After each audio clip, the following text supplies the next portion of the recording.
कभी दुनिया के नक्शे पर रूस था सुपर पावर और आज भारत बन चुका है रेसिंग पावर। लेकिन सवाल यह है, अगर आज युद्ध हो जाए तो कौन जीतेगा, भारत या रूस?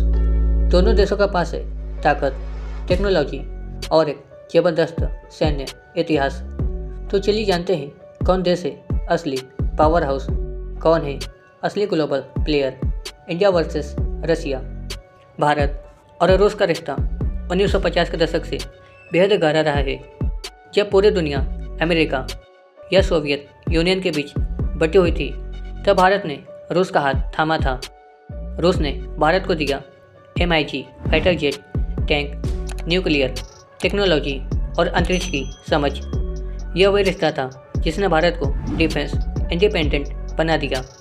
लेकिन आज रूस अपने आर्थिक संकटों से जूझ रहा है, वही भारत तेजी से उभर रहा है।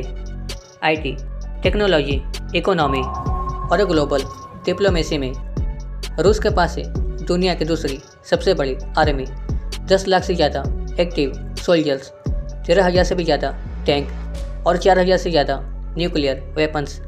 उनके पास S-400 smart missile, T-14 Armata tank और Su-57 स्टेल्थ जेट जैसे हथियार। रूस की सेना का एक ही मकसद है, किसी भी दुश्मन को झुकाना। और वहीं भारत के पास है दुनिया की चौथी सबसे बड़ी army, 15 lakh active soldiers, 4,000 tank और 600 एयरक्राफ्ट। भारत के पास भी तेजस फाइटर जेट, अग्नि missile, INS Vikrant aircraft carrier और दुनिया की सबसे ताकतवर पारा SF जैसी यूनिट। भारत न्यूक्लियर पावर है, 160 से भी ज़्यादा एटॉमिक वॉरहेड के साथ। और सबसे खास बात, भारत की सेना ने हर युद्ध में अपना लोहा मनवाया है, चाहे वो कारगिल हो या ऑपरेशन मेघदूत। रूस अभी भी पुरानी टेक्नोलॉजी पर निर्भर है। उनकी इकोनॉमी वार और गैस एक्सपोर्ट पर टिकी है।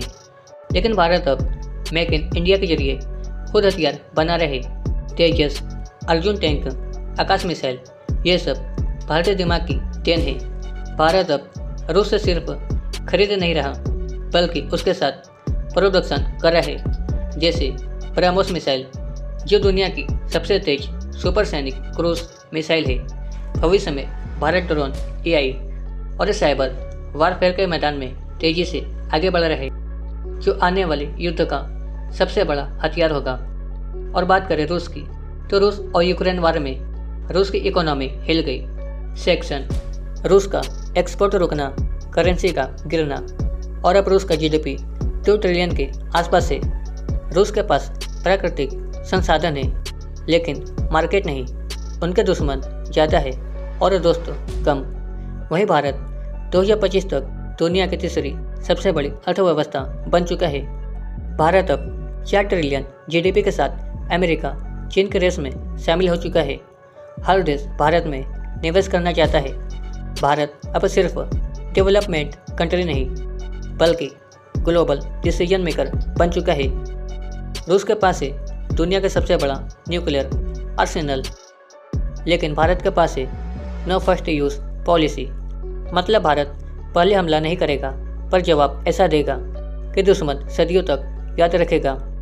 भारत ने मिसाइल शक्ति से दिखा दिया कि वो किसी भी सैटेलाइट को गिरा सकता है। चंद्रयान और आदित्य L1 जैसे मिशन ने ये साबित करते हैं भारत टेक्नोलॉजी में अब रूस से पीछे नहीं, बल्कि बराबर खड़ा है। रूस की जनता आज थक चुकी है लंबे युद्ध, आर्थिक परेशानी और सेंसरशिप से। वही भारत की जनता युवा, वैज्ञानिक और सैनिकों की वो फौज जो बदलाव चाहती है। देशभक्ति यहाँ DNA में बसी है। भारत की ताकत है उसकी यूनिटी और विजन, रूस की ताकत है उसका डर और अनुभव। अगर मान ले भारत और रूस में युद्ध हो जाए, जो असल में कभी नहीं होगा क्योंकि दोनों ही दोस्त हैं, तो जीत किसी की भी हो सकती है। लेकिन लॉन्ग टर्म में भारत की इकोनॉमी, टेक्नोलॉजी और युवा पॉपुलेशन उसे बढ़त दिला देगी। रूस के पास हथियार है, भारत के पास हौसला है। रूस कभी सुपर पावर था, भारत फ्यूचर पावर बन रहा है। और आने वाले दशक में हो सकता है कि दुनिया का नया पावर सेंटर एशिया बन जाए, जहाँ खड़ा होगा सिर्फ एक नाम, Bharat the racing super power.